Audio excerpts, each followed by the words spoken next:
everyone, it's Bob McCranie with Texas Pride Realty Group, brokered by Home Smart Stars, and we are having our next segment of the Flee Red States podcast, where we're talking about places that people who are LGBTQ or in an intersecting, population group might want to move if they feel safer in a different geography. We're not advocating you have to move. If you want to stay where you are, perfect, we'll help you. But we are trying to educate people on places where their LGBTQ rights would be better protected if we lose our federal protections here in the United States. And today we have Ryan, we've known Ryan for a long time. And Ryan was the head of the LGBTQ Real Estate Alliance for many years. We're both founding members. And we've been in the trenches of gay rights for a long time. So I want to just bring Ryan on and Ryan, bring us up to speed on what you've been working on and what you're up to. Bob, Leslie, it's so good to be with you both this morning or this afternoon. I beg your pardon. And I see John is joining us too. It's a privilege. Bob, you and I have been talking about me being on your podcast literally for years. So I'm excited that I'm actually able to join you all today. And we'll have some good discussion. I know we will. We always do. Thank you for the opportunity. I actually, as you alluded to, left the Alliance at the end of last summer, and I did so out of the choice to, well, it was multiple reasons why, but ultimately to really give myself the opportunity to speak what was on my mind and not worry about the consequences of how that impacted the organization that we founded, or frankly, the longevity or careers of the people in that organization. So when you're an association executive, I don't care what association or industry it's in, I think the one universally agreed upon thing is that you're compromising your own beliefs for the greater good of the organization and the constituency that you serve. And I think any AE out there that's worth a damn at least would tell you that they've had to put their own voice, vision, values on hold while they serve their constituency. And I don't think that's uncommon from really any other kind of civil service out there, right? The difference is in the nonprofit world, it's just a different animal. So I still have a huge passion for that advocacy, Bob, and that's really, as you know, what sparked all of us to come together so many years, well, not even that many, I guess 5 years ago, and start the Alliance. Wow, 5 years, that's wild. Now, in that period of time, a lot has changed in the world, in the country, as far as civil rights and equity. Can we still use that word? We can use it on this podcast as much as we wish. I love that. Thank you. That's why I'm here, man.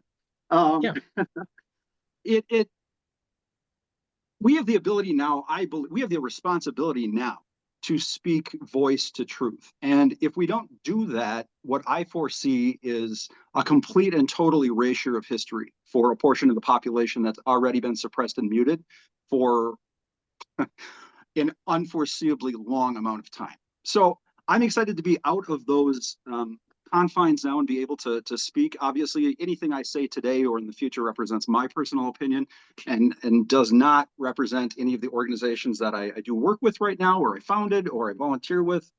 I am still a member of the National Association of Realtors. I still pay my dues. You and I have varying viewpoints on that, Bob, which I would love to get into because we actually agree fundamentally on everything. We just approach things differently sometimes, but right. As we said, and I think you actually said it to me a year and a half ago, we need activists on the streets and in the boardroom. That's exactly it, Ryan. I've always been told, in my early days becoming an activist, when you have that seat at the table, you can't be as loud as that person on the street.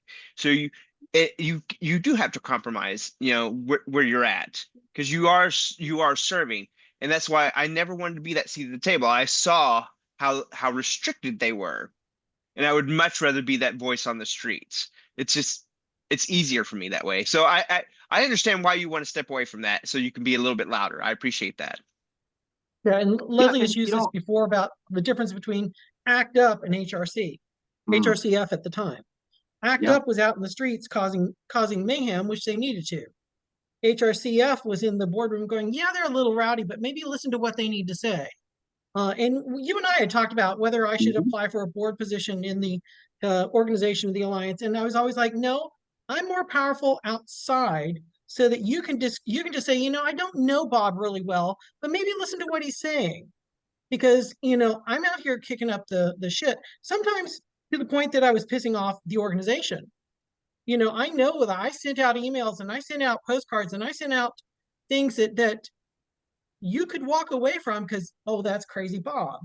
And I got blackballed in Texas Realtors. I got all sorts of shit from Metro Tex. I got all sorts of stuff, and that's fine. And I know I'm okay with that because I made that's my bed. I'm going to lay in it. But having the power of the board that you had, Mm. you had a different need, and I could go Mhm. out and do different things. And I think together we were working well together. But Yeah, yeah, there's the absolutely. need for And, that duality. I do want to pause there because I think what you're talking about is critical. And a lot of people don't know what was happening behind the scenes for the last 5 years. Frankly, we did a very good job Bring at us the up to speed, why organization. don't you? Yeah, well, I don't think we can do this all in 1 hour, but I'll see what we can get to. I will say, Bob, you and I complimented each other very well over the last few years. Well, not that I had the choice, but I let you. And correct me if you feel different, please, but I feel like I encouraged you to be authentic. And while I didn't always agree in the manner in which your voice was escalated, I always fundamentally agreed with everything you were saying. Now, my analogy is, in my view, when we are in the streets protesting, when we go to HRC events, when we go to Trevor Project events, when we go to any nonprofit event, those are, in my opinion, offense events, right? That is our community on offense. We're trying to proactively get in front of our rights being smashed, looking out for the future, planning for what could happen if things go wrong or if leadership fell into the wrong hands. That is the offense strategy. The defense strategy is really what ACT UP was. ACT UP did not, I mean, this wasn't like a fun organization that we wanted to start because it was time and we wanted to do, no. ACT UP was out of necessity. That was reactive to how our community was being not even treated, wiped out in America and really throughout the Western world. And for no other reason than the folks who were getting sick and dying of this mysterious cancer happened to all have one thing in common, and that was that they were different from straight, cisgender, white America. And so that created the first separation of power in our struggle that we're talking about. I'm going to use a different phrase, Yeah, whether offensive or defensive. ACT UP, ACT UP was insurgency. there ACT you UP go. was blocking the streets and making people who did not think they knew gay people or knew somebody with AIDS have to stop their car because they couldn't go down the bridge anymore. They went and did chalk outlines of bodies all around the city. So people had to acknowledge it. It was an insurgent. And I'm not going to, I don't say you're wrong or right on offense or defense. I think it was that in their face Mhm. activism that they couldn't Absolutely. Yeah. walk past anymore that we need now. And I think Leslie has said before, we have not taught this new generation advocacy No, we at this haven't. And level. we've done a poor job. And by we, I mean society. Let me just say that because you're going to hear me use the phrase we throughout this. And I don't disclude myself from that. Bob, I have this overarching theory that most of the problems that we have right now, 2025, not just in America, but really globally, because this isn't just happening in America. What we're experiencing right now is happening in a lot of Western civilizations that are leaning extremely far in one direction or the other. And without specifically getting into politics, because hopefully you all know how I feel politically. However, I do believe that there are ways to get any side of the aisle on a genuine case that involves how humans are being treated. So this is not political, and I refuse to treat it like it is. I refuse to accept the premise that civil rights are political. It's just because they're weaponized doesn't mean it's politics. It's just being taken advantage of and exploited, like we've seen so many other times with appropriation, and how other communities who have struggled so long have essentially created those insurgencies, Bob. I mean, we look at times, even 30 years ago or 40 years ago now, gosh, with Kent State. And I wasn't alive at that time. I turned 40 this August. But I can tell you from talking to, folks firsthand who watched that unfold, don't do that, Bob. We're going to get to that point because you and I represent different generations. And that's why this dialogue is so Yeah, important. But yeah. I truly believe that there are two root evil causes of the situation we are in today as a globe, not just America. And I think they're the answers to the questions that well, how did this happen? How did we get here? In 2005, I was one of three people that integrated Facebook into the state of Minnesota. The University of St. Thomas, which I graduated from, I was a student leader. We were the first ones in Minnesota to bring Facebook into Minnesota. And at that point in time, you still needed a .edu email address to even get an account. It was a network originally created for college students on college campuses to talk to each other about activism, about social opportunities that they could do on campus, about student government, and about really the cost and ridiculousness of public education and higher ed in this country being a fundraiser instead of a tool for educating. So that's the original intent. Now, what has happened since 2005, it has literally changed the world. We've stopped talking to each other. We've stopped communicating. We've stopped calling each other. We've stopped getting together for coffee. We sit in our houses, and the pandemic has a lot to do with this too, and we manipulate a conversation so it's in our favor and refuse to acknowledge or even let in the other opinion as long as we're in control. And what has happened is that's created a world that doesn't know how to communicate anymore, ironically, because we're now all in touch with each other every second of every day if we want to, and we have forgotten how to communicate as people. I really believe that that is centrist to everything that we see happening. Between that and the generational differences, which I'm excited to talk about a little, I think that all of this can be explained. Okay. And generational differences being, and I speak to this on stages across the country right now, there are 5 generations in the workplace right now. That's never happened in American history. And if you think about where Gen A is, the oldest of which are, tweens right now, 12 to 14, Gen Z are adults now, folks. Like, kids keep getting older, even though the 4 of us don't, kids keep getting older. So we have to keep in mind that the generations, like millennials are so lazy. Well, guess who's in the E and C level suites now? Millennials. I mean, generations have rapidly evolved. The problem is my generation, and I'm a millennial, my generation, no, I beg your pardon. There isn't a generation alive today that's had to fight for America. And that's controversial, but let me explain. There's no generation today who has had to defend the homeland from outside invasion of uniformed or organized measure. So there are no countries that have attacked us in any of our lifetimes. And there has never been an organized war declared by Congress in our lifetimes. All the incursions and military campaigns have been offensive in foreign lands where my opinion is we don't belong all the time. But no one's ever had to fight for America. No one's had the fear of invasion. No one's had the real fear of nuclear holocaust, like the communist scare and the lavender scare. And our generation just doesn't, it's not that we don't remember, it's that we've never experienced, right?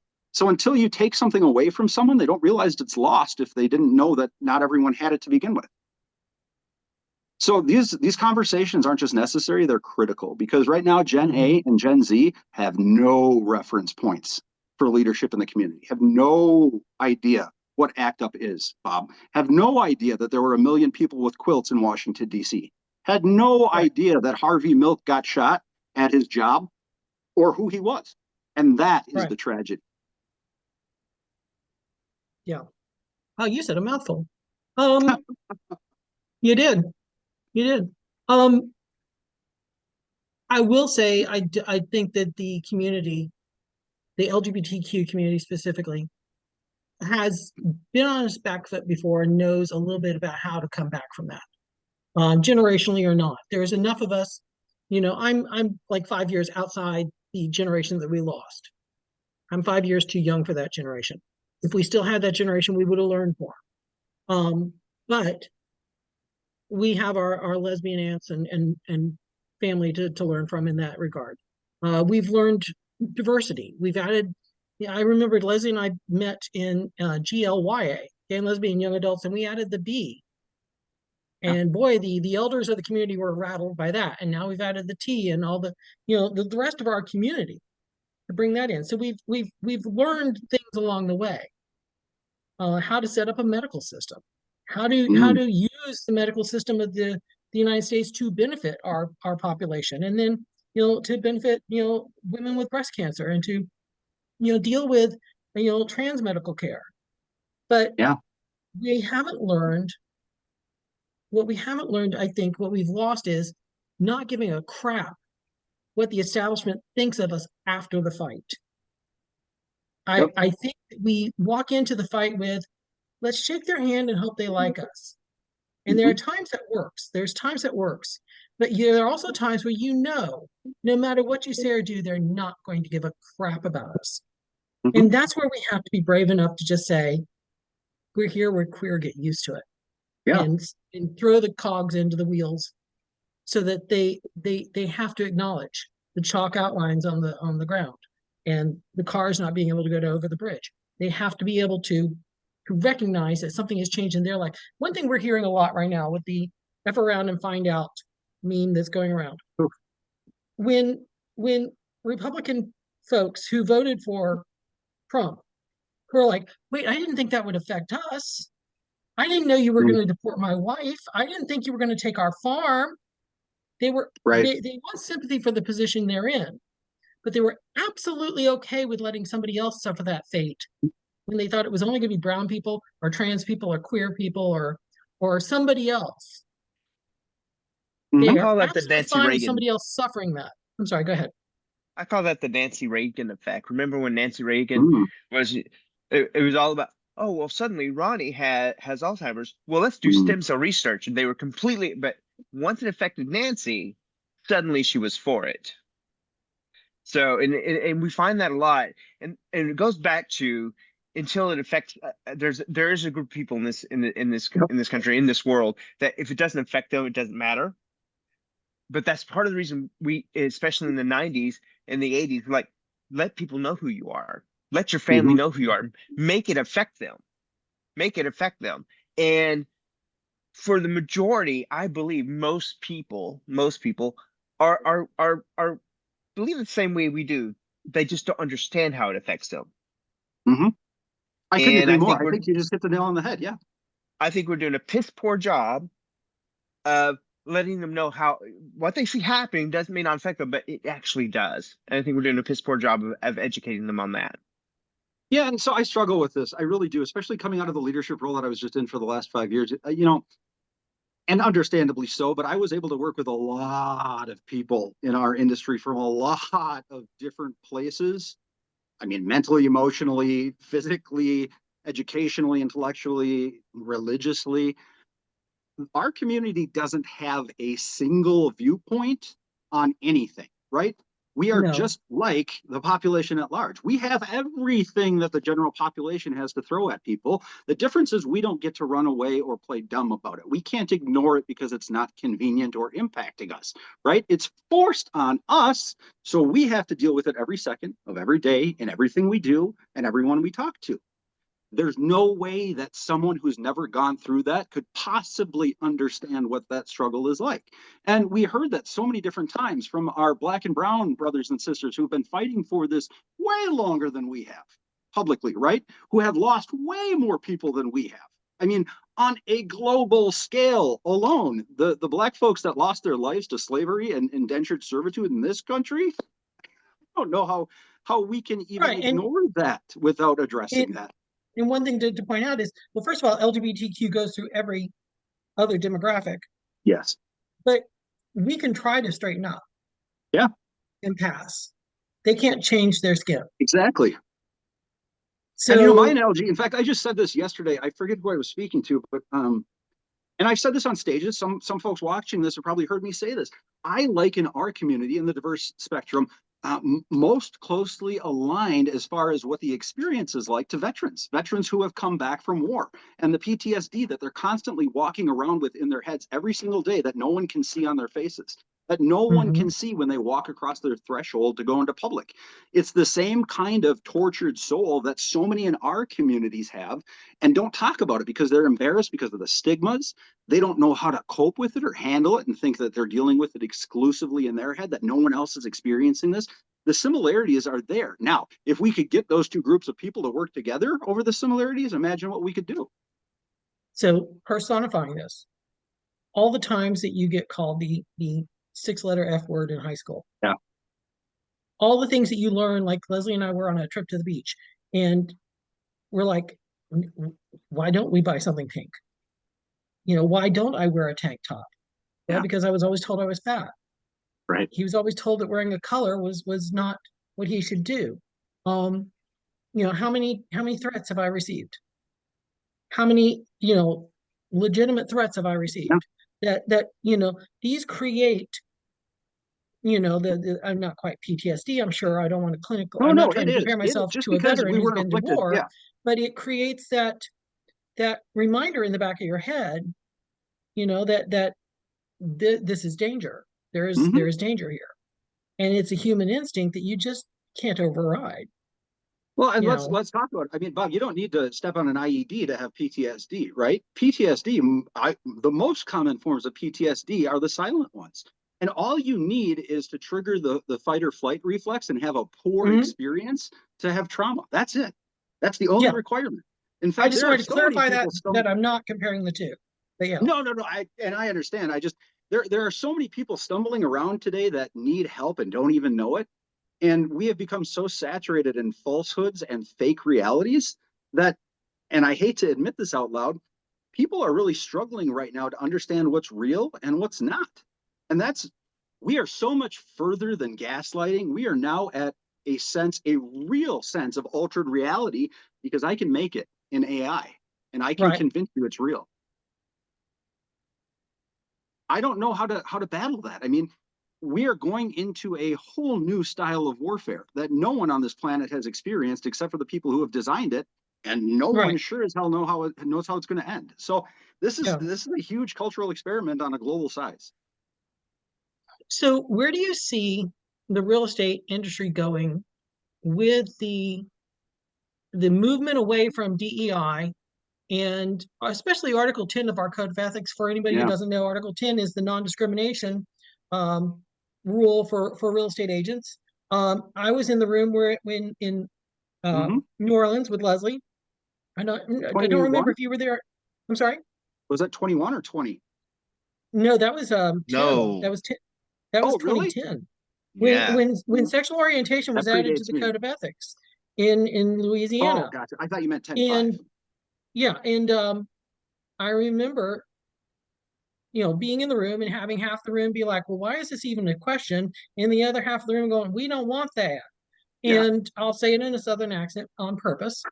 I remember driving back to Texas and being on the phone with the Dallas Voice going, a rule just came into effect that will affect more people than don't ask, don't tell. And I Mm-hmm. couldn't get the Dallas Voice to take the story seriously. Nobody paid attention to this at the time. Where do you see the realtor community going with Article 10 and the dissolution of all the diversity and equity Yeah. programs out there? So that in itself could be a topic for an entirely different podcast. And I don't want to, I mean, I'm honored I'm here, guys, but I don't want to railroad either of you. So please break in. I mean, don't wait for me to stop because I won't. So Well, interrupt me if you have something to add, Leslie, and then I'll try and take a stab at that, Bob. well, honestly, if we look back in history, the National Association of Realtors actually has been a leader when it comes to, Yeah. changing their policies about housing and things like that. So I'm hoping we will continue on that same path. I'm hoping that, we're not going to regress. Yeah. That's my So hope. my experience really, I mean, it was profound and it has completely impacted how I interact with other human beings. And I say that because someone who I consider to be a mentor, a very wise woman and a friend, Sherry Chris, actually about 6 months after I took the CEO-ship, I was in a car with her. We were going somewhere from a conference. And I was with some other leaders from the industry at Real or anywhere, all amazing women I love. And I remember Sherry turned to me and said, the part they don't tell you when you take these jobs is that it's the loneliest you're ever going to be in your life. And I never really understood what that meant until the last 2 years of my leadership at the Alliance. Um, the seclusion, the loneliness you feel isn't a result of where you're putting yourself. It's a result of not being able to talk to anyone else who has all of the information or can relate to what you're going through. And that was challenging for me because that's not how I've functioned my entire life. I'm a very authentic, open, candid person. I think sunlight is a great disinfectant. I think transparency solves a lot of problems. And I believe in giving information to people when it impacts them. That's not a commonly held belief anymore. So, I struggled trying to maintain my ethics and morality in that leadership role when no one else understood why I was doing that? It's because I had access to information and facts and knowledge that most of the members didn't. And I was trying to steer the organization where I thought it had the best chance of survival and forward progress for our community. So I say that because NAR has done a lot of controversial things over the last decade, specifically the last 5 years, I'll say, and they got a bad hand having 2 consecutive resignations back to back, and then really forcing Kevin. And I know Kevin, he never asked for it. He didn't want it. 2 years of leadership that he didn't plan on, by the way. They've done a lot of things wrong. Okay. But I think it's critically important, like Leslie said, to acknowledge where they've gotten it right. There's a huge granite statue on the National Mall honoring the only Black man in Washington, D.C. because of the National Association of Realtors. Does that dismiss or forgive the fact that Black folks couldn't be realtors until the late 70s? Hell no. Absolutely not. But Or I for would our like to role in point out that redlining. Or any of I'd it, like you to know, point out that without. it's currently there. Currently. Yes, that's exactly right. And so I'm a big believer in forgiving and accepting and moving forward, but not forgetting, because you forget and you make the same damn mistakes over again. I don't care if it's in your personal life, in your business, in your real estate practice, with your clients. It's inevitable. It's human nature, right? So we can't forget. But I do want to acknowledge the miles that NAR has gone in the last 5 years. And I've gotten a chance to know and spend real quality time, I mean, personal quality time with so many of the leaders now and previously at that organization. Bob, when I tell you every one of these people is a person that I believe is doing things for the right reason, I genuinely mean that. There isn't a single person at the association that I think has malicious intent right now. And now a lot of them have very different stories and backgrounds, life experiences. You know, the woman leading their advocacy program is one of my favorite people in the entire world. And we don't agree on anything politically other than people should be treated like people. And she is one of the best people I know. I would stand up for her all day long, and I don't agree with a damn thing she believes in. That's okay, because I was born in a day where that still counted as a friendship. And I still believe that relationships and integrity matter, Unless the even thing if we people don't. disagree on, unless the thing we disagree on is our right to exist as human beings in an equal society. Which Yeah, if the and person you're that's a thinking of no-starter for is me. if the person I'm thinking of is the person we met 2 years ago at the conference, there's a track record there. So I will give you that you have done a fine job in the last 4 or 5 minutes Yeah. saying great things about NAR. The question was, Yep, I understand. where do you see Article 10 of the Code of Ethics standing right now Yep. with the changes that are coming out and the general mood towards DEI and non-discrimination going away? Mm-hmm. Thank you for reposing the question. I was actually going to I ask you was, to, trust as me, I went on you're a tangent coming there. right back. That's good, because I wanted to set the stage before I dove into that. You've Now done you're a not. great job setting the stage. Let's You're start the going to first act. know what I'm saying, Bob, but a lot of people aren't Yeah. going to like it. I don't think 10.5 is around for another 6 months. I don't think it is. I think it'll be axed, and I think we won't go back. And I don't think that that's NAR's fault. I think that is the members of NAR's fault. And those are 2 different things, and that's why I made the distinction. Because the membership at NAR is just like our community, just like society as a whole. It's split 50-50 right now. And let me tell you, mob mentality is real. If you put 600 God, yeah. people on a board in a room together and they don't know how they feel before they get into that room, they're going to side with their neighbor 10 out of 10 times because of the social pressures. And honestly, we shouldn't expect any more out of NAR's board of directors than we do out of our colleagues, because most of them are active working realtors that have a lot of shit to do every single day and can't be babysitting an organization like that. So I have empathy because I've talked to the staff and I know what the staff wants to do with the organization. And you're seeing Nakia do some of that. I can't explain why we just axed part of global, part of DEI. I don't know. I haven't talked to anyone. So anything I would say would be speculatory. My hope is, because I know Nakia knows what's right and wrong and values diversity, equity, and inclusion, I'm hoping that it is a move to align with many of the financial institutions right now. Frankly, they have not done away with DEI. They have done away with the name, and they have hidden the program inside of their vertical to make sure that they're not on the Trump hit list. When all of this litigation you're seeing starts being settled by the Supreme Courts, and corporations, crazy to say out loud, corporations, not just individuals, start losing their rights, then you're going to see a little bit of change. When the hot seat gets hotter, But until then, until there's massive discomfort, things aren't going to change. So we have to keep having these conversations. The people in that boardroom don't have all the information, Bob. So when they're making these decisions, they're doing it with half the information. They're not being assertive or confident. They're second guessing for up to 5 years after the decision was made. And then they try and bring it back up and overturn it with minorities. It's not a functional governance system. And that's what I was trying to communicate with previous leaders over there. But until it's really shredded down and rebuilt, we're not going to get rid of the legacy of homophobia, of transphobia, of racism, misogyny, bigotry. I mean, you name it, it's all been part of the culture. And there's no way to reset that without erasing it. And I want to welcome Kimber onto the call. Kimber joined us a little bit Hey, late Kimber. here. Hey, y'all. I think at some point, and we will not see this probably in our professional lifetimes, there needs to be an acknowledgement of their participation in this, especially with the RPAC, TreePAC juggernaut around realtors, us being just drummed every week, donate, donate, donate. And then those funds are being used to disenfranchise our communities, given to people who will make us illegal again and criminal. And if we're criminalized, are we allowed to have property? Are we allowed to have mortgages? Are we allowed to hold realtor licenses?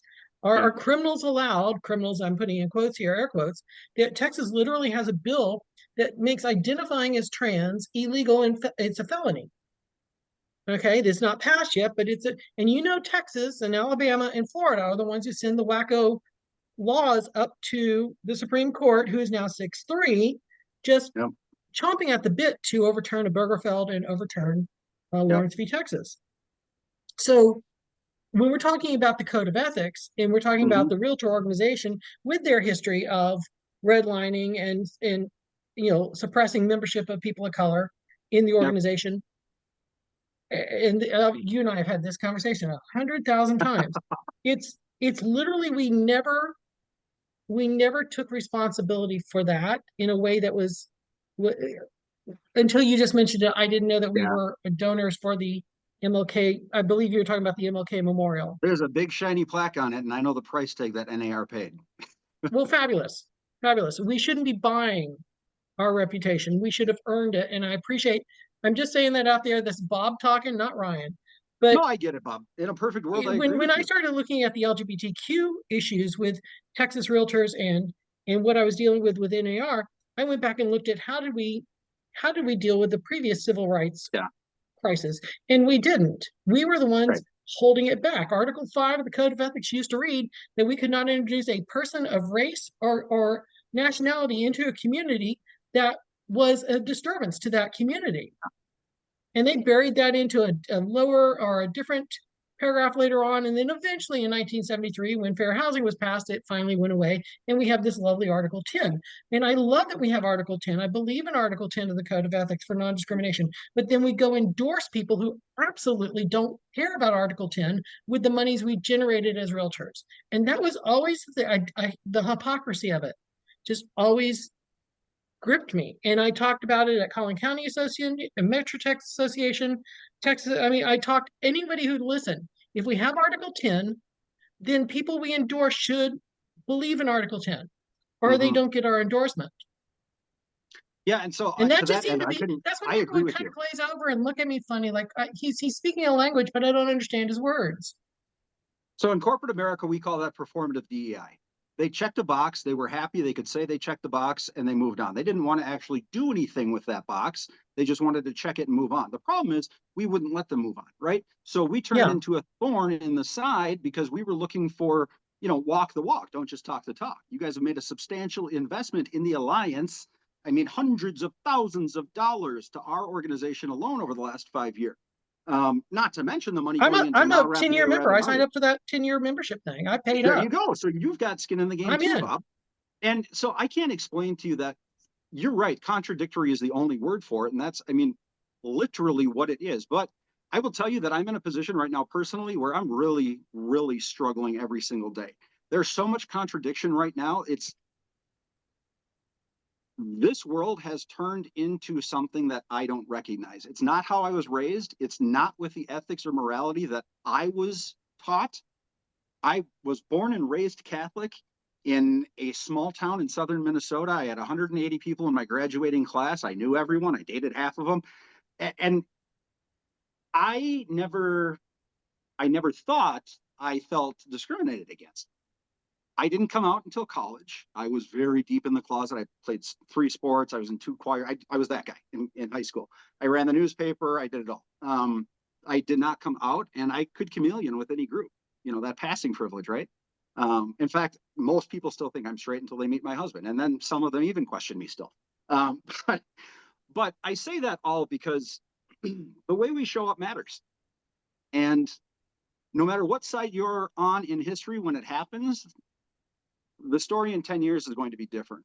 And for folks that don't understand that there's still a very, very large line between right and wrong, it's not a fine line. We've just made it finer because we've numbed ourselves down. That's it.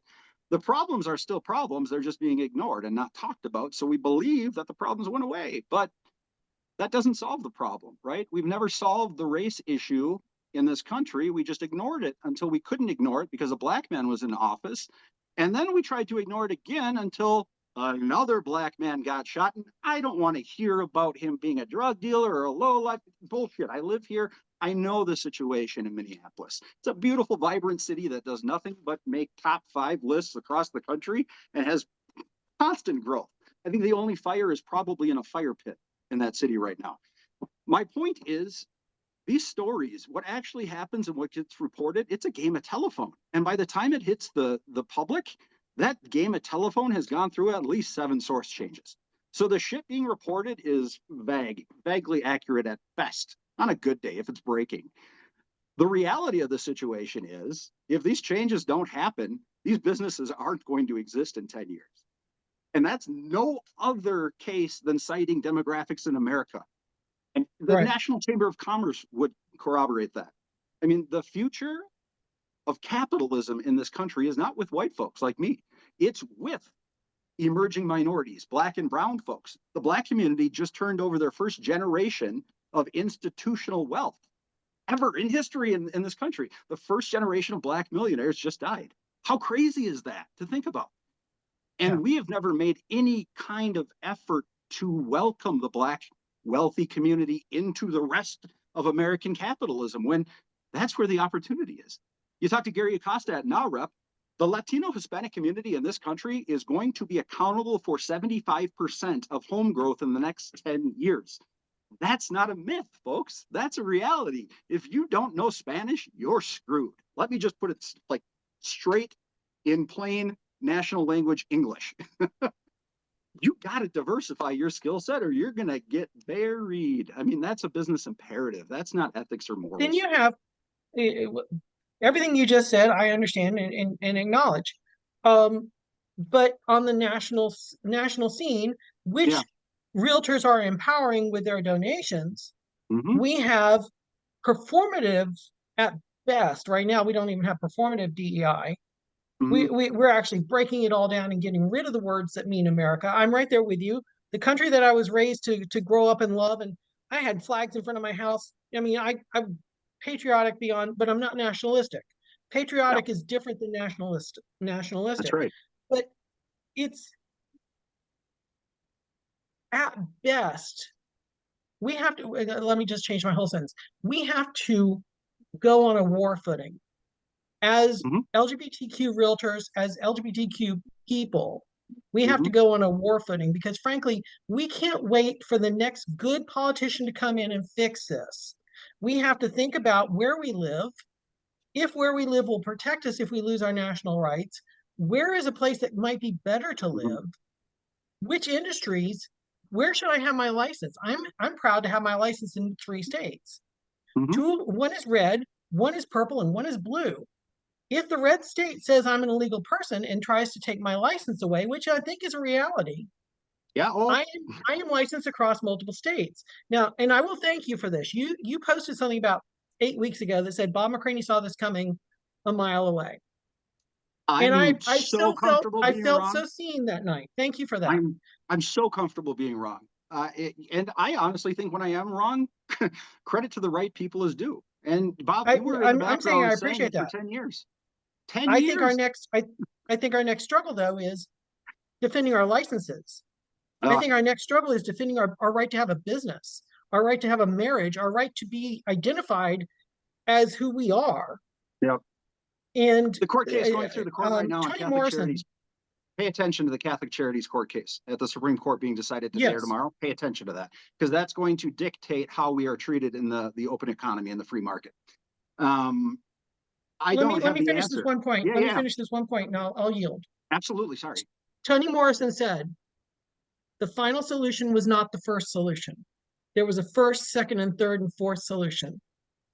Okay, Texas had, I'm sorry, the United States had around 500 anti-LGBTQ bills filed in the last several months for the legislative sessions coming up. Yeah. That's on top of the ones that were filed 2 years ago. I know Texas is every 2 years. This is just a mounting wave, and I think we need to shake the community.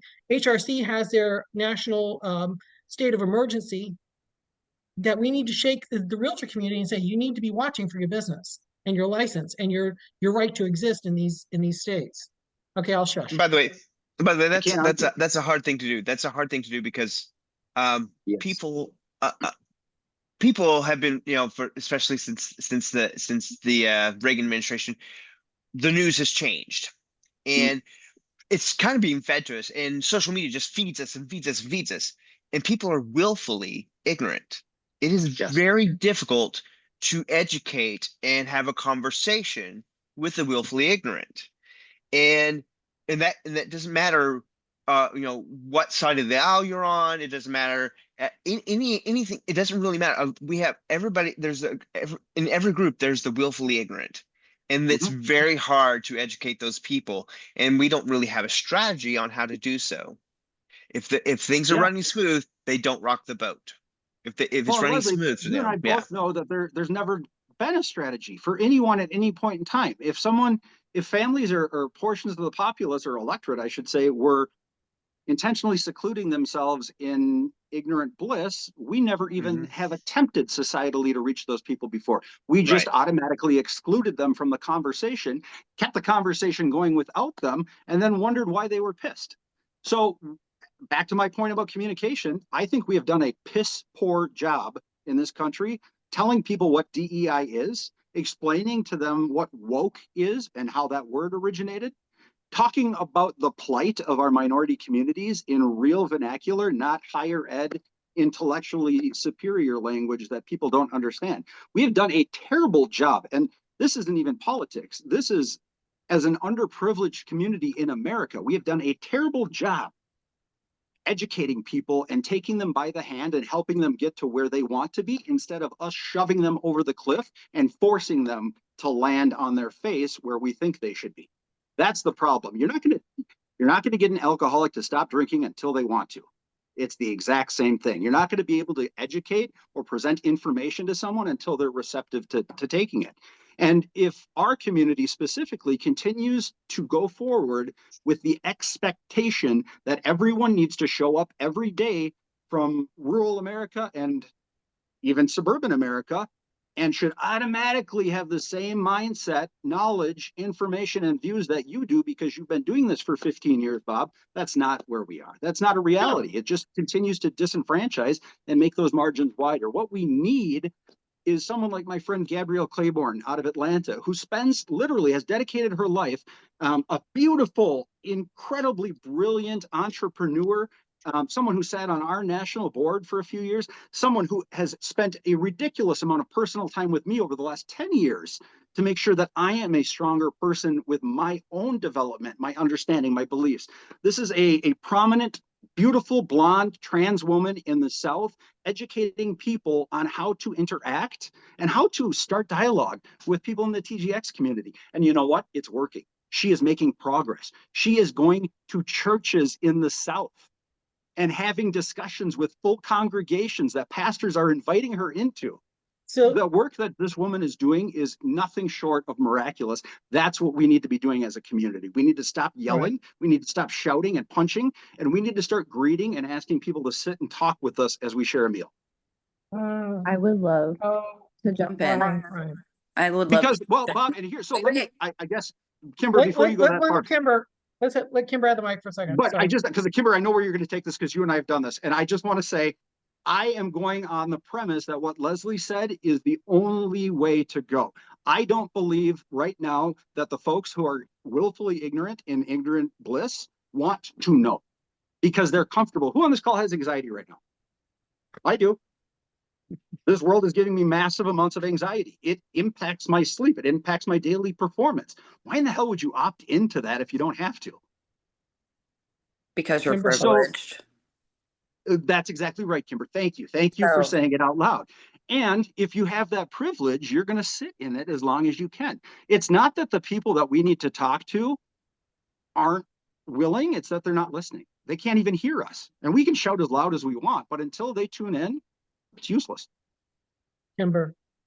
So I would love, I know we've been talking about NAR and all these other things. I would like to formally say that I did not renew my membership with the LGBTQ Alliance this year. Yeah. Frankly, I have been extremely disappointed in the Alliance.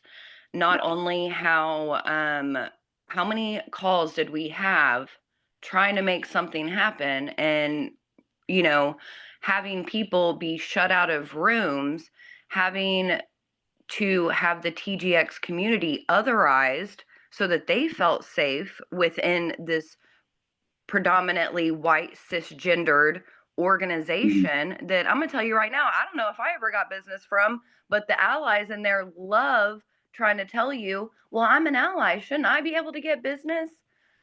The scope of privilege is so out of reach for so many people. We're talking about what's going on in Texas. My spouse could be a felon. If this goes through, my spouse will be a felon. Not only that, he's a brown man. He's an immigrant. There are so many nuances that whenever I look at the past leadership for the Alliance, it felt very like, okay, now we're going to have a woman be a leader in Texas because that's where we're fighting. Okay, now we're going to have a Black woman in Texas because that's where we're fighting. It felt very, who can we put into place to make it seem like we're doing the work? Yet I kept seeing those people be stonewalled, and there is not enough community around the TGX members. That is the smallest subsection of the entire organization, and they receive the least amount of support. And whenever they go onto the Alliance to express concern and frustration, it is the community that is going against them. The Alliance, to me, it is a pay-to-play game. Okay? And to me, I think it's great. Everyone, you do what you have to do. The Alliance no longer aligned with my values whenever we kept being peacekeeper. And I understand you were saying as CEO, that's what you have to do. I am in the fucking Reddit. Sorry, Bob, this is recording. Deep red Texas is where I grew up. I have been discriminated against for being gay since I was 16. This isn't changing. Going and talking to organizations, I'm glad that person's going and talking to churches, but guess what? I could probably name 10 churches right now that are already LGBTQ friendly, that are Methodist, that have people. The Cathedral of Hope actually just got attacked because they had a pastor show up in full drag regalia, and that person started getting targeted. It doesn't. We can show up to churches all damn day, but what are we doing to help the poor people? What are we doing to help the disabled people, the people that are undocumented, the people that can't afford to be part of the Alliance? How are we bringing the conversation to them? And so I think that's great, Kimber, and I couldn't agree with you more, but let me just, so I don't accept the premise, first of all. Well, and you and I are friends. Ryan, one thing. Let me just, I'm sorry, go ahead. One thing. You are a brilliant man. I'm going to ask you to give me a real response and not a CEO response. I'm going to, and you're not going to like it. That's why I was perfect. I was prefacing by saying you and I are friends. We've gotten into deep conversations. Ideologically, you and I are on the same playing field. You're not going to win by shouting at anyone. That's the reality, because the people that we tried talking to shout at for the last 5 years stopped listening. And then we were just shouting at ourselves. The problems with warriors, Kimber, is that they're always at war. They don't know what to do if they're not at war. And so what happened is we continued to beat a drum when we got a little levity, a little break, and we turned NAR completely off to working with us in that setting. Their board was making real lateral progress in getting provisions passed on a national level, and we screwed the pooch. Yeah, they were, Bob, because I was in the room. I was in the room, Bob. They were going to put standards in place for the states. But if they put standards in place for the states and still fund the people who are against us, they're not making moves. They're doing. I understand that. And on a 500-foot level, sorry, you're right.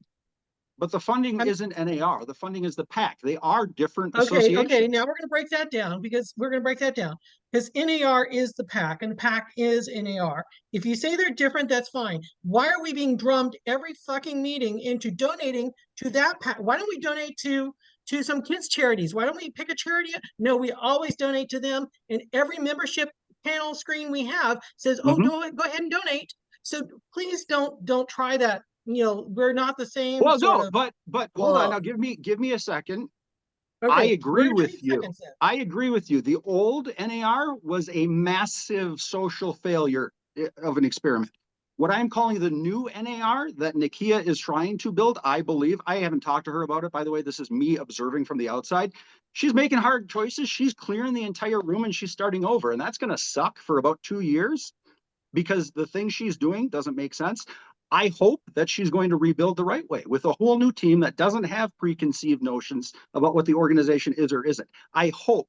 And Bob, that old NAR was a complete failure because their mission wasn't about you. It wasn't about helping realtors perform or staying educated or being accountable. It was about funding the PAC. That's it. That's the only reason why the organization continued to thrive. Yes. The new organization. And so to your point about yelling at them, my point was, let's take the bus boycott. They stopped riding the bus. They defunded the bus system in Montgomery, Alabama, and they won. We never took the step of trying to defund the PAC because we knew that was their third rail. And if we ever came out as an organization saying stop funding the PAC, oh my God, that's the worst thing, Bob. You can't do that. Capitalistic societies only work if you hit them where the capital goes.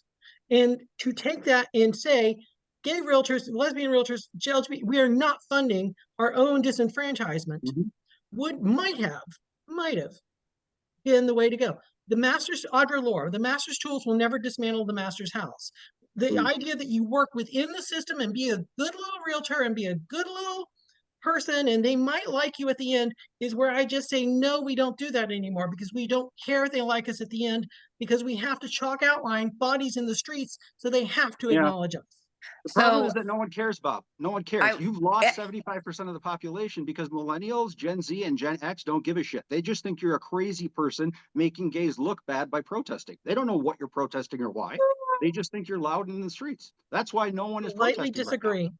Politely Where's everyone then? Then where's everyone at? Well, actually, so in Texas, last Saturday, we had a really large queer and trans liberation march. Yeah, but it wasn't on national news, Kimber, so why does it count? It actually was all over. I'm pretty sure cities all over. It's not our fault that the national news didn't want to. No, you're missing the point. Hold on, please let me finish. I'm just saying. Brian, let me finish because I got to go back a little bit further. Okay. I hope whenever you speak to other women, and that could have been a generalization, I hope that whenever you speak to women and you speak to Black women, that you never tell them that yelling gets them nowhere. Because in that moment, I was not yelling. I don't know if my voice just seemed raised because I was passionate. No, I wasn't talking about you. I was talking about I know, but I'm just saying in general, be mindful of your privilege that telling a woman or Kimber, I don't need this education. You know how I feel. You've seen me speak to people. I know. So, but in this call, in this moment, because you were referring to me, that's what brought it up that is why I left the alliance because my anger is not palatable for the alliance. I am willing to go fucking get arrested and lose my license because I stand with my community. And guess what? Even without the alliance, Our business is booming in Texas, believe it Good. or not. So that's what I'm saying is the squeaky wheel gets the oil. And I'm Yeah. sorry, but we have not been loud enough. We have not been vocal enough. And we have not stood by our community that is being vocal. Same thing with the alliance conversations of having ally members coming in and arguing or putting Mhm. themselves in places where they do not belong, where they were not invited, specifically with the TGX community. Mhm. Allies are there to uplift and support when others can't. Yeah. But to sit here, I will fucking be angry on every call, Ryan. I will. Because this is the same anger I carry with me in everything that I do. And that's why my Yeah. clients love working with me, because they know that I'm not going to take a back seat to the issues that I face, that they face. And whenever they need to get the hell out of town, Mhm. they don't need someone that's working with a big box organization that's donating to the RPAC, that's donating, that supported Trump. Well, my family thought it was a good idea. No, I'm sorry. Now is the time to be angry, because unfortunately, Mhm.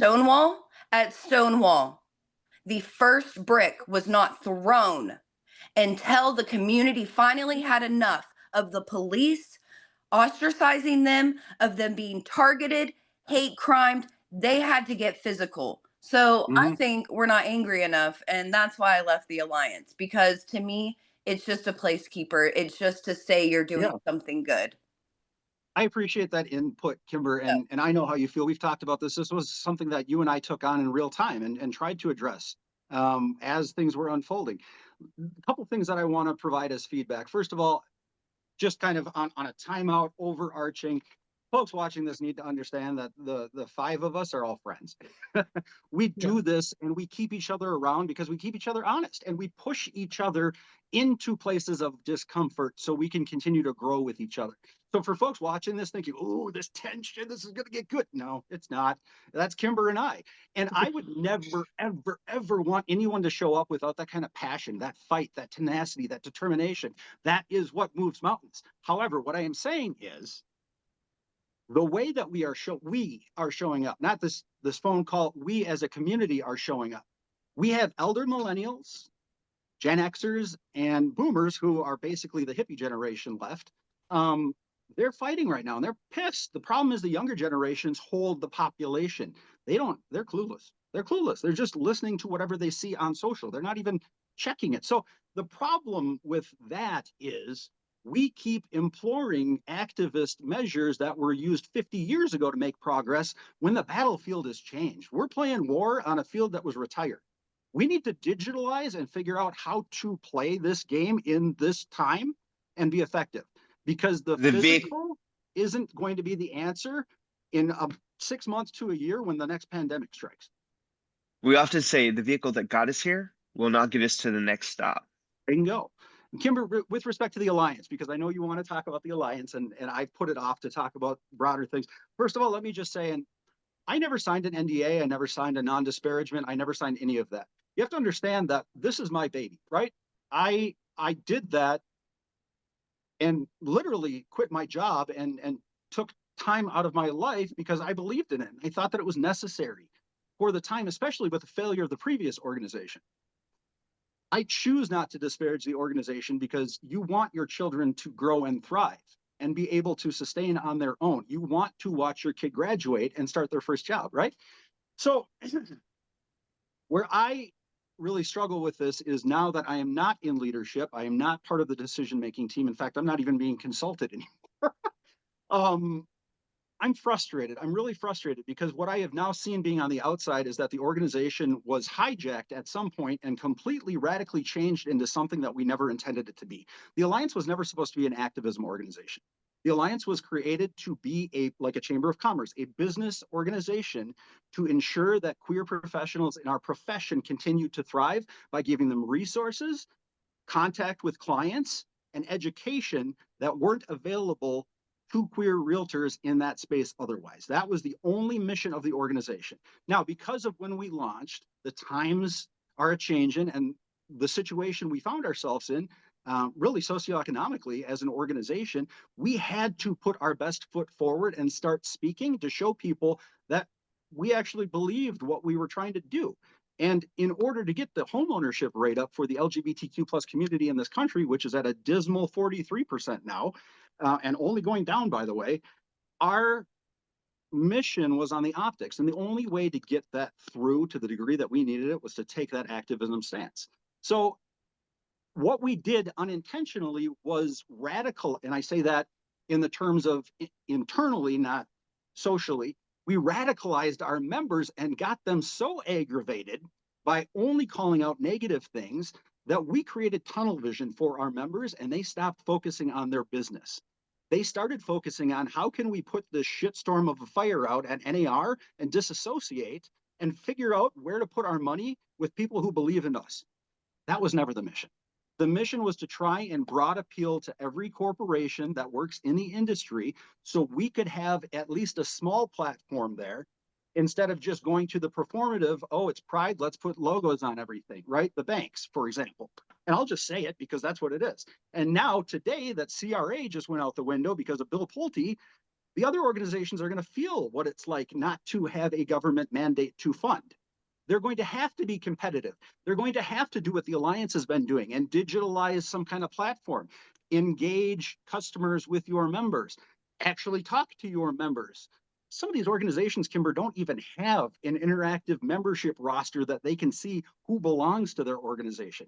I mean, what you all saw from the public perspective is what we wanted you to see. The problem is we faked it. We weren't ready to take that all on in year 3. We weren't. And also too, Ryan, I'm so sorry. I actually have therapy. So Oh, no, it's okay. I gotta And I jump to know I'm therapy right long-winded now. here. I Okay. appreciate you so much. And you know how much I love you and your perspective. And I you're love right, you too, Kimber. Ryan. You're You're right great. about everything. Thank you. You're a Yep. great man, and I appreciate you. Thank you, Thank Leslie. you. Thanks, Ryan. Thank you for coming on here. And there are a couple of things that you said that stuck out to me. One, talking about soldiers only know how to be soldiers. That's where Bob and I come from. We've always, for 35 years, we have been in this. Like, we've been the ones marching and protesting, and I may have thrown some fake blood on politicians' doors back in the day. I may have done some stuff. And so you're right. We don't know how not to be soldiers. We don't know how not to be loud. We don't know how, and we do get frustrated. And I'm one of those people, it's been 35 years. I'm tired. Which, by the way, you only look 30, so that's incredible. Oh, because I have a filter on. Zoom has filters, that's FYI. All of this is smoothed out. But I'm just saying, so that is, I don't think people really understand that. And I think it's going to be hard for people, especially my generation and older, to understand. You can't always be the soldier. That's gonna be real hard sell. Well, and there's never been an opportunity to relax. Yes, that's very true. That's very true. And the other thing, I'm tired of the word ally. I want accomplices. I want accomplices. An ally, they shop with us, they go to our bars, they go to a Pride. Accomplices march with us, vote with us, and make change with us. So can we change that? You're right. Well, so here's what I do want us to do. I want us to empower ourselves again and our community, very much like our Black community has. And I want us to reclaim some of this stuff. Ally is not a word that straight people can give themselves. Ally is a word that we as community members can bestow on straight folks that show up. Advocate is a word for folks that show up when they don't have to. What you're talking about is someone who puts themselves in the line of sight so the person who is threatening can't see the victim. That's what we need. Yes, that's what we need. And the one last thing I'd like to say is that, I don't know what kind of mentors did you. Bob and I had a ton of mentors. We had activists from way back in the day that taught us a lot of things. And it's one of the reasons I don't like to, because I did GLBYA and I served on a couple other boards, but the Dallas Gay and Lesbian Alliance had 21 members. One of those members, one was in a long-term relationship. That was Deb Elder. And I was told by them, two of them pulled us aside after my first time I get to go to board meeting. This is that activism is hard work. And they had been doing it for 20 years already. And they said, I'm going to tell you what no one else is going to tell you. 2, you need to set a goal and a timeline. Whichever comes first, walk away. Somebody else will pick up that ball and carry it. That baton can be passed to someone else. And I think and it's hard for the soldier to let that baton be passed. We want to carry it to the end. And that's when I decided, I set a goal. And here's the only time I let that pass is when I was with my ex and he ran a nonprofit healthcare organization. And I was constantly involved in that. But beyond that, 2 years or a goal, whatever it was, I'm done. Yeah. If I don't reach the goal, if I get to 2 year, because it will soak you in and eat you alive. And that's what folks need to be careful about. And I'm so grateful that you just brought that up, because I am a huge mental health advocate. I speak about it nationally. I suffer from 4 different things. I have bipolar depression. I have severe anxiety, generalized and triggered by social. I have OCD and ADHD that is absolutely out of control. And mental health is so critical. I mean, I was just on a national panel at US Bank last week, and I said this out loud. There is no opportunity for any party to ignore mental health right now, because for the last 25 years, the right has blamed mental health for every school shooting in America. Yep. And to back away from that position now isn't just irresponsible, it's being an accomplice to murder, as far as I am concerned. So we need to double down on this. And if we're going to blame mental health for things, which I actually believe is one of the culprits, we need to start talking about it and normalizing it, Leslie. Because what you're saying is right. We get so saturated in what we're doing, that tunnel vision, or ER syndrome, as I call it, that's the only thing we can think of. That's the only thing we know. And we think everything coming at us is an attack. So we are constantly on defense. We stop listening. We stop reaching our hands out. We stop talking to people. And there's nothing that happens to pull people back to the middle. And you understand that. You and I have talked about this. Even though you are an activist and a very outspoken one that I admire, you're still very moderate in your head. And I know that. I know that you can rationalize what the other side is saying. You don't agree with it, but you can get there. And that's why you're effective, because you know how to argue it. Well, it's not even, let's not use the term argument. So the example I will give is that my brother-in-law, we are very different people. Yeah. But when we have a discussion, and by the way, his son, my nephew, is way further to the left than I am. But I'm just saying, but he and I can have a discussion, and point by point, we can find common ground. But when you say I'm this or I'm that, they just stop listening. And but when we go point by point, we can find that common ground. The example I would give is guns. Listen, I grew up in Texas. I've been around guns my whole life. But I'm a firm believer, maybe you should have some education on guns. 3 shotguns upstairs. I hear you. Yeah. And maybe you should have an education on it. Maybe there should be requirements on learning how to shoot those guns. And maybe there should be. And when I talk about that, he and I agree. He agrees that should happen. But if I say, we need some gun legislation. Oh, no, my guns. But if I go point by point, if we have the conversation, and I think that's not what we're doing. We're not having those conversations, and we can't have that kind of conversation on a huge, broad spectrum. We can, but it's not as effective as people having it one-on-one. And they need to have the conversation and not the argument. In the argument, they're thinking of what they're going to say next. That's right. And they're not listening. So I'm not quite sure how we get there. So I believe it's communication. It's what you and I are doing right now. We just have to start normalizing communication again. We have to start normalizing talking to each other. Instead of sending that passive aggressive text to getting a reaction, have a video call so you can see nonverbals. I mean, that's going to alleviate half the anxiety in dialogue. Just being able to see the other person's face half the time, to know what the intent was. Half the time, it's not as malicious as we villainize it out to be. Yeah, we do get in our heads. But thank you, Ryan. I appreciate it. And I know you and I stayed on a lot longer than probably going to watch all this and edit it. It's not me, so I'm good. But I truly appreciate coming on here and sharing your values, your views. And although they don't always agree with everybody else's, you seem to be very open to hearing everybody else, and that I truly appreciate that. I truly admire that. I wanted Bob to hear this, but one of the reasons I intentionally keep that other side around, especially at NAR, is because I find it valuable to hear what they think and where they're coming from. So I would just Mhm. encourage people to keep an open mind now more than ever, because if there's one obstacle we have, it's diversity of information and opinion. Yes. So, Thank you, Leslie. This was incredible. I love thanks. being with you all. I'm always honored and flattered, and I'm here if you need me. And listen, are you moving abroad somewhere soon? We'll talk about that on the next episode. All right, next episode. All right, so have a good one.